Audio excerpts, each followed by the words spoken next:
Welcome to another episode of The Latest with Maya. Today I am having a conversation with Heather Wordham. Heather has written for various shows and created one of my all-time favorite shows, Alexa and Katie. Thank you so much for being on my show. I'm so excited to be talking with you. Thank you, Maya. I'm so excited to be talking with you too. Thank you. So let's get started. So, who has had the biggest impact on you professionally? I've been lucky to have like a mix of people just kind of at different places in my career. I did the fellowship at Disney many years ago, and so that was like a step in where there were a handful of executives that were really helpful. Allison Gibson gave me my first episode. I did an episode of Reba, and I was her assistant when she was a showrunner, so I got to really see close up what that looked like. And that kind of took me under her wing and wanted to make sure my experience doing that first ever episode was really a positive one and that I knew it well. And I remember I wrote it over the Christmas break while the writers were on Christmas break, and she and I went into the office and the writer's assistant when nobody else was there, because it was so important to her that I understood the outline, I understood the story I was telling. So that, meant so much to me. And then another writer named Mike Larson, as I was going along, wonderful, just this hilarious guy who always read my stuff. And because he was so funny, if I ever made him laugh, it made me feel so good. Yeah. And another writer, Sally Lapidus, she was on Hannah Montana when I was on Hannah Montana, and she always encouraged me and she always told me, you're doing really well and all this stuff. So I was very, very lucky, just a handful of people as my career went along that just really encouraged me. So yeah, it's not one, but a handful of people really. Oh, I love that. Yeah. Yeah. So who has had the biggest impact on you as a person? I think my mom, which is probably true for a lot of people, I guess, but yeah, my mom is a very nice, lovely person. And this is a terrible, well, it's not a terrible stereotype, it's a good stereotype, but she's Canadian. And so they have the nice Yeah. you know, but she really is. And she grew up kind of in a small town. She went trick-or-treating till she was 17. And so she has like a very positive worldview. She thinks the best of everybody. And I can't say that I have been as lovely and kind as she is, but I still have had that influence. It's Yeah. something that I love about her. And, it's something that kind of aggravated me as a kid. Like, I remember my soccer team, we won 10-0, and it was so exciting when you're a kid to like just crush the other team like that. And she felt so sorry for the other team. So it's, Yeah. she's so nice to a fault. So, like, we want her to watch the Great British Bake Off, but she feels bad for the person who gets sent home. So anyway, but she definitely, we could make fun of her a little bit, but yeah, she definitely had a big impact on my life.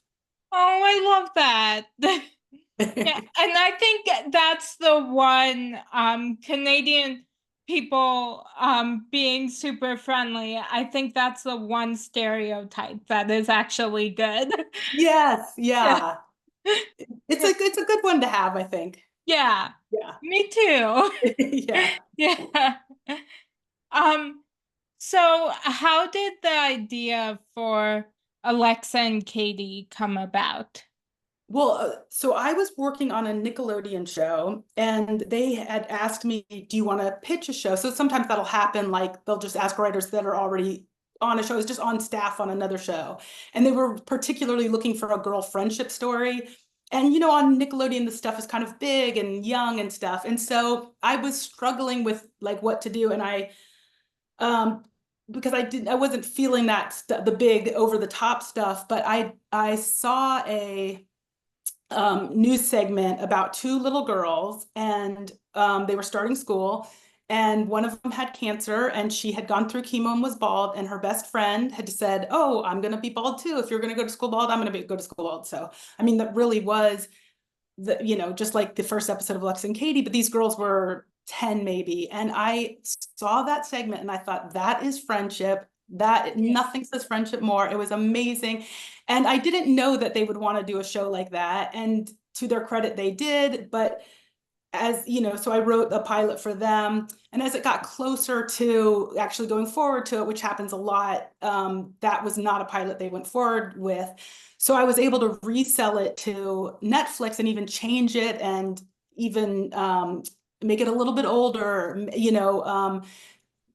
dive in a little deeper, make it more of a family show than a kid show necessarily. So that, but anyway, that inspiration had originally come from those girls. And I think I love true stories, give me great inspiration. I love to like do research and just even Reddit blogs, just reading people or Reddit threads, reading people's conversations with each other, just like you get these great insights. And then between the time I sold to Nickelodeon and then to Netflix, my sister wound up getting cancer.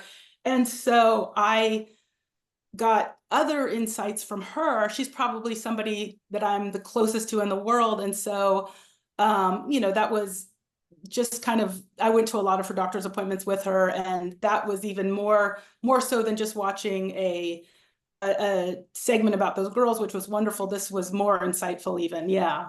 Oh yeah. Yeah. And I know we've talked about this before, but I am again just so sorry that you and your sister had to experience that.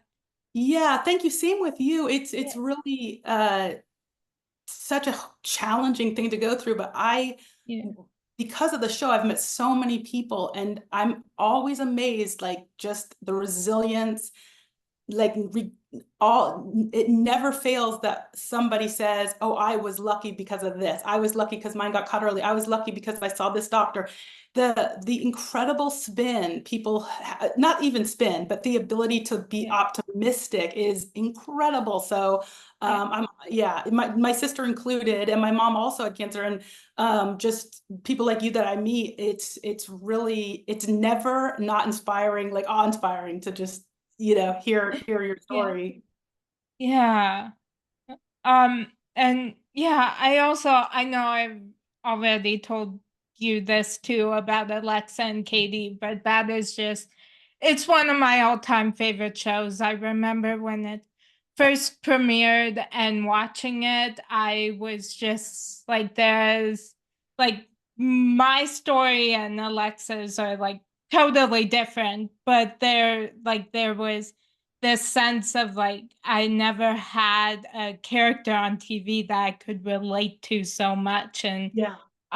so it just, yeah, it's one of my favorite shows in the whole world. Yeah, So and I think I told you too, like how much that means to me to create a character that is representing something very specific that people go through, and to do that in a way that you appreciate, that doesn't feel flippant, that doesn't feel like, wow, that's not my experience. So it means so much to me to hear that. And like, that was something that was always a concern. And so it's great feedback, and it's really great to hear that. yeah. Yeah. Yeah, I watched the show with my mom and my sister. Yeah. And now my sister, my nickname for her is Katie, and her nickname for me is Alexa. Oh, I love that. Yeah. Yeah, and so she's my Katie, I'm her Alexa. Yeah. That's so great. I love that. Thank you. Yeah, and then it's my mom and my sister and I assigned my mom a character too. She Yeah. is like, because when we were watching it, everything, there were so many things that Jennifer did that Yeah. my sister and I would look at our mom just crying. We were laughing so hard because we were Yeah. like, that is exactly something you would do. So Yeah. yeah. I love it. That's so great. And I got Yeah. incredibly lucky with that cast also. Like you write them and they're in your mind and you see them, but then they're cast and these actors bring all their own wonderful dimension to them. And so I just was incredibly lucky with that, with the Yeah. cast that came along. Yeah. I I love that. Yeah, it had such an incredible cast. Yeah. Yeah. Um, so what are people surprised to learn about you? Well, it's often surprising to people. I'm one of nine, my family, big family. I'm the seventh of nine. And we're not Catholic, not Mormon. My mom just wanted to have lots of kids. She loved the book Cheaper by the Dozen. So she's like, oh, Oh. that was fun to have all these kids. So I don't know when she got started, if she still felt that way. But yeah, I just grew up with a lot of people. And it's funny because um, writers' rooms, especially comedy writers' rooms, you sit around a table and it can be anywhere from 7 or 8 to 12, 13, 14 people. And so it's not always comfortable for people, but that was like second nature to me, to sit at a big table with a lot of loud people, try to get heard, even when people wanted to ignore you or you were annoying them, to keep piping up and stuff. So that served me well for the comedy writers room. But that was, yeah, a lot of people, because it's so unusual for families to be that big, that surprises people. Yeah. Wow. Yeah. Yeah. Yeah. Well, yeah, my mom always joked with me and my sister that she couldn't imagine having more kids because she has a hard time. She When we were younger, she always joked that she had a hard time keeping track of just me and my Yeah. sister. Yeah. So that if she was like, thank goodness I don't have any more kids, because she was like, I'd lose them. Yeah. Well, one of my brother, who's just older than I am, he was a lot of trouble, especially as a kid. He's great now, grown up, great. But he was a lot of trouble as a kid. And she would joke that if she had had him first, she might not have had nine.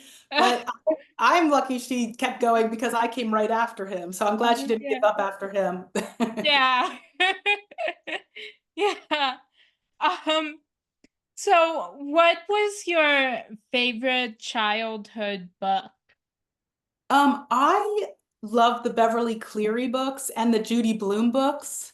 Oh yeah. Those were great, like growing up and just kind of getting a sense of the world outside your own world. Especially the Judy Blume books, like a little more risque, like learning about stuff that you might not be learning about otherwise. And then the Beverly Cleary, just so sweet. There's one I remember distinctly that was called 15. And I think it was set outside of San Francisco, but it was a girl who had just turned 15, just started dating. And it was maybe set in the 60s. So just kind of a more innocent time. And just her wanting to fit in, wanting, the same things that happen today, like wanting to wear the same sweater all the girls were wearing was so popular, but it was expensive. And going on her first date, I think they went to Chinatown, but it was very sweet and innocent, but also very relatable. And just probably reading that at 11 or 12, it was a delight, just to like live Yeah. in this world. Yeah. Oh, I love that. Yeah. Yeah. So do you have any irrational fears? Um, I don't know that they're irrational. I'm scared of I think the normal scary things like bugs and snakes and stuff, probably more than is reasonable, but not necessarily rational. Yeah. But yeah, I can't think of anything like that's out of the norm. But yeah, bugs, I really like, woo, or snakes or Yeah. stuff like that. Yeah. Yeah. Yeah, I do not like bugs or Yeah. snakes either. Um, Yeah. and there's so many things that like to me I'll be anxious about, and to me it's very rational. And then Yes. I talk to my mom and my sister and they tell me that's very irrational. So Yes. they're the ones that like help me see that what I'm stressing about is not rational. Yes, yes. Well, I always had to be careful around my nephews to not be overly scared of the bugs because that made them want to bring bugs to Yeah. me. So Oh, the more they knew I was scared of them, the better it was to just like walk up to me with some creepy bug. So oh, yeah. Yeah. Um, yeah, I had a teacher in middle school who he and I are still keep in touch. yeah, And my sister, like we both are not fans of bugs, but for some reason he was telling my sister that he's like, I'll help you get over it. So like every day when she walked past his classroom, he'd Yeah. give her something with a fake bug in it. Yeah. So it was, um, so we all had a lot of fun laughing about that. Yes. Did that help her? No. Okay, I didn't think so. Yeah. Yeah. Yeah. I was like, how would that help? Yes. So, It doesn't yeah. sound like it. Yeah. It's just fun for him. Yeah. I think so.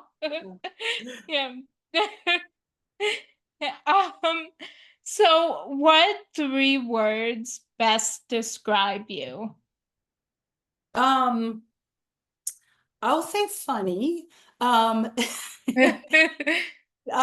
it's the one of the women in wardrobe at Alexa and Katie, because on that show, I was the boss on that show, whereas other times I've just been on the writing staff and just pitching, but on that one, like having all the responsibility.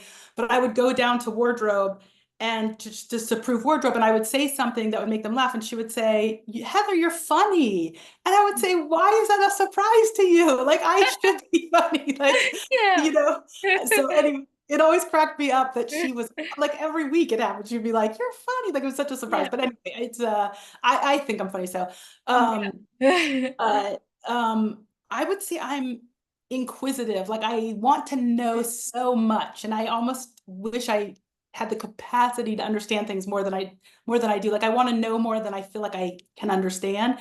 Yeah. Um, and the third thing I would say overthinker, way overthinker. Even like when you had contacted me about doing this, I was like, oh, can I ask you some questions? Can I da? So too much, Yeah. putting way too much thought into things. Mm. Yeah. Yeah, I can definitely relate to that. I think my mom always jokes with me. She's like, I seem to overthink everything, even if I don't mean to. And Yes. my mom is like, it's a simple decision. You don't need to overthink this. Yes. And yeah, I always joke with her. I'm like, but I'm so good at it. Yes. I know that. Yes. I love that answer. I'm going to use that. Thank you. It's a Yeah, feel skill. free to use Thank, that. thank you. I will. Yeah. Yeah. Um, so what, no matter how many times you see it, always takes your breath away? Um, I will say it's funny. I have a picture of it just across from me. There's a beach that my family went to when I was a kid in North Carolina. And it's the beach. So it's not like something nobody's seen before. But we'd go there in the summer, and then when my brother had kids, we stopped going there when we got older and went to college and stuff and kind of went our own ways. And then my brothers had kids, and then when they were like 6, 7, 8, he started going there, and then some of us would go with him. So it was almost like reliving our childhood through his kids. And it's like every summer, and sometimes it'll be a few summers between going, just depending what's going on with people. It's just like so just being there is, yes, it just is instant calm, even with the insanity of the family running around. But it's a very it's not a well-known beach. It's not like private or anything. It's just not that it's well known. So it's usually pretty quiet. And it's so yeah, it will always, I think, take my breath away. For if I go there every summer for the rest of my life, I'll have that experience every year that I go back. Yeah. Oh, Yeah. I love that. Yeah. Thank you. Yeah. Um, so what lessons from your childhood have most impacted your worldview? Um, I will say, that so when I was growing up, we didn't have a lot of extra money. We weren't poor, but we lived in an area where people did have a lot of money outside of DC. And so it was easy to feel like you were poor, when we weren't at all, but our perspective. But like if you wanted something that was beyond just the stuff, like, um, the regular stuff, you really had to get it yourself. And like even going to college, I knew if I wanted to go to college, I had to pay for that myself. And it wasn't even in a mean way. It was just that it wasn't available otherwise. And so I did want to go to college. And so I was saving for it. And I knew, and just I got a job pretty young, and worked um, from that point on, and worked when I was in college. And I think that gave me a real sense of resilience. And just like, even often was when I moved to LA, I was working two jobs because LA is so expensive. And it was never even like a hardship type of thing. It felt empowering, like, if I want this, I can get it because I can do this. And then on the weekends, I can do this type of thing. So I think it's like, I want that for more people, like that, for them to feel like, even if it's, I mean, it's not necessarily available to everybody, but to not let things stop you. Do not say like, oh, I can't go to college because my parents can't pay for it, or I can't go to Los Angeles because it's too expensive. Like you can do those things. And it's, anyway, I guess that shaped my worldview as far as like feeling good about that resilience. And in the TV world, you have a job and then you don't have a job, and you don't know if you're going to have another job in TV at least. And that also gave me the sense of security of like, okay, whatever happens, I can take care of myself, whether it's I get this great job and I'm very fortunate, or I have to work two jobs, that's not ideal, but like to know that I can kind of take care of myself, I think was helpful. Yeah. Yeah. Oh, I love that. Maybe Yeah. that's more of a me than a worldview. I love that though. Thank you, Baya. Yeah. Yeah, mom and my sister and I always joke that I mean we have, because of like getting sick at a young age, and like they went through everything with me, Yeah. like we built up this like resilience. Yeah. And then my sister and I always joke with our mom, we're like, when can we stop being resilient? Yes, yes. But Because you just, it's not something we want to stop, right, but we're like, when can, right. Yeah, we're tough enough already. yeah. Yeah, yeah. But it's I got to use a little of that on the like just the economy side of it with Jennifer, Katie's family, and Jack on Alexa and Mhm. Katie. Again, they were not Yeah. poor by any means, but like there was one episode in the last season where Katie gets Jack a cell phone Oh and he yeah. says a new used iPhone, Yeah. and that like I feel whenever we got a new car, it was always a used car, but we were like a new car, like it was new to us. So we always were like, wow, so, but I think that like that reflects a lot of people, but yes, I'm sorry, I went off the resilient thing. I know exactly. Yeah. Yeah. Yeah. Yeah. And even you just mentioning that scene from Alexa and Katie, I've seen like every episode so many times. I know exactly what episode you're talking about, and I can like envision the scene. Yeah. Yeah. Yeah. Yeah. So, what are the songs that make you sing along whenever you hear them? Um, I'm I'm terrible with music, but I do love it. But I'll say my niece is this wonderful singer, even when she was a little girl. She's in her 20s now. But I remember we sang This One's for the Girls. Do you know that song? I think it's Yeah, like and it's yes. such a great song. It might have been Shania Twain. I think a few people have Oh sung it. yeah, yeah. Yeah, but I remember singing it with my niece, and she has this great voice, and I would just sing along. I have a terrible voice. She probably did know when she was little, but she didn't say anything, so I could just sing along with her. Yeah. And so that one, that always makes me think of her when I hear it. And yeah, similarly, one of my nephews has a great voice too. And when he was little and we drive in the car, I'd be like trying to get him to sing with me, but Oh, Because I'm terrible by myself, but I feel like if I sing with, if they're good and I just kind of sing along, I could be sort of good with them. But Yeah. I mean, that's the one that stands out to me though, Yeah. that if I hear it, I want to sing it. It's a good girl song too, a good, Yeah. yeah. Yeah, definitely. Yeah, I love that song. I just Yeah. love any like girl power song. Yes, yes. Yeah. Um, yeah. So what small things bring you joy on a daily basis? I love this question because that's such a like a good thing to Oh. remember. You know, like Yeah. there are so many things. We were talking before how hot it is, and Yeah.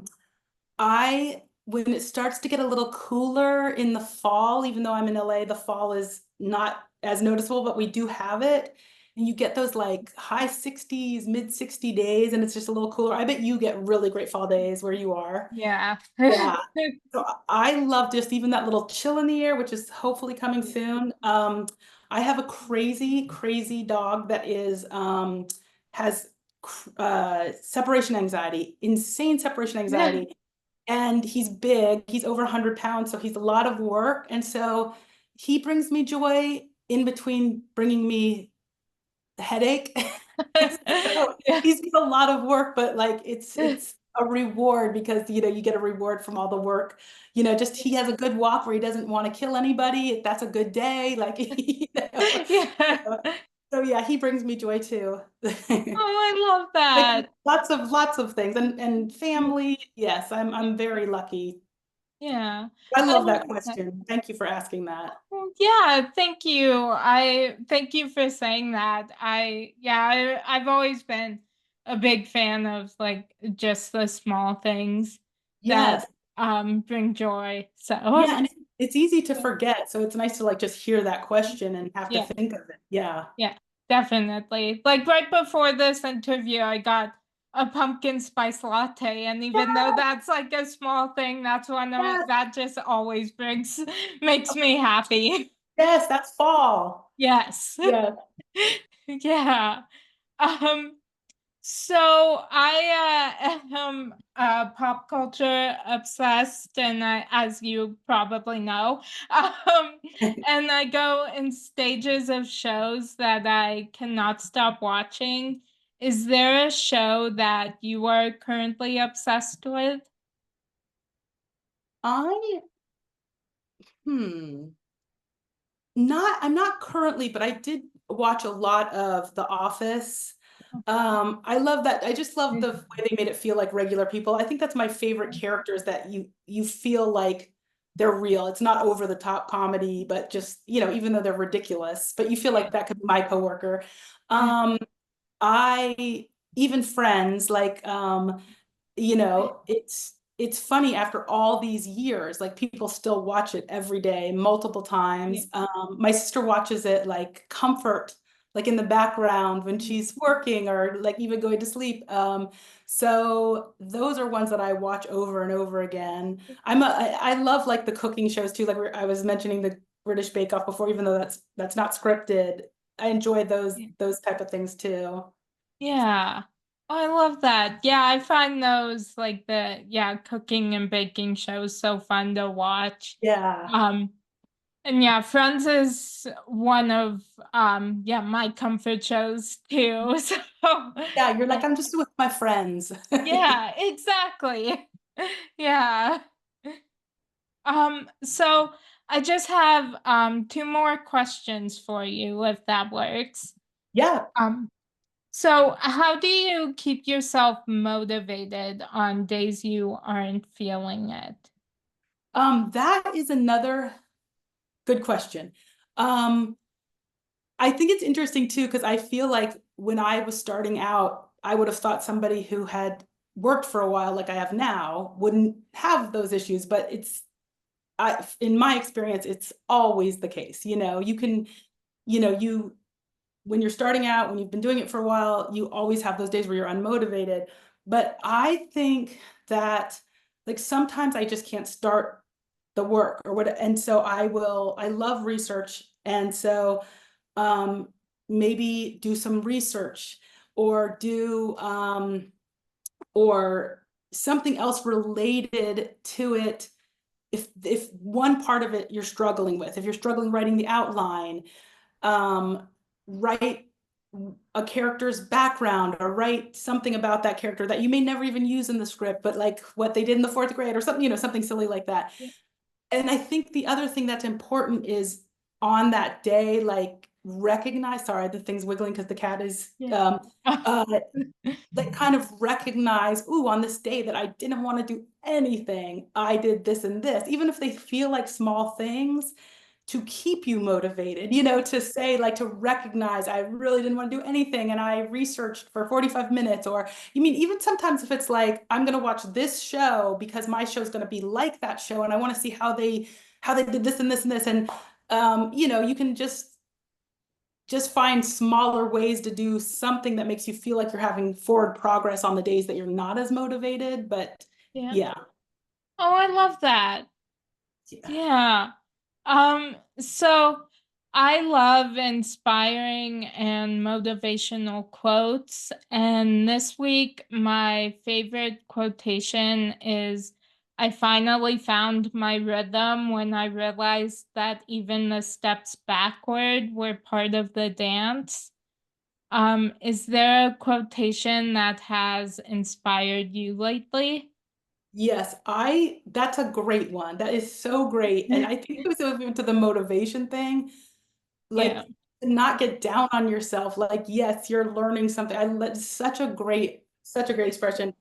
Um, the one that is a go-to for me that might not sound inspirational just off the top, but it's Bird by Bird. And it's the title of a book that Anne Lamott wrote about writing.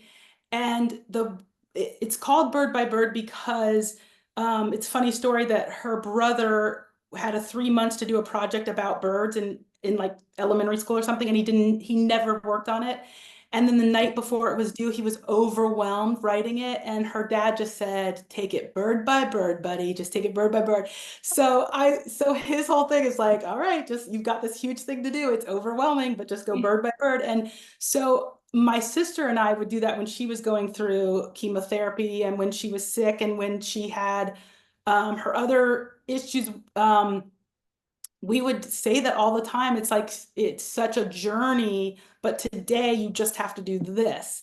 And it just made it like these little bite-sized, doable moments to get through versus the whole big thing. And then just the fact that it was like kind of a funny story where it came from. So we'll always say to each other, bird by bird, just bird by bird. So anyway, it's inspirational, not obviously so, but when you know the story, it's, Yeah. yeah, yeah, Yeah. I love that. yeah. Yeah. Well, that was my final question for you. I have just had the best time talking with you. Thank Thank you so you. much for joining me Yeah, today. thank you so much. This was really fun. I really appreciate it. Yeah, thank you so much. I so appreciate your taking the time, and I hope you have a great rest of your day. You too. Thank you. And that's a wrap on today's edition of The Latest with Maya.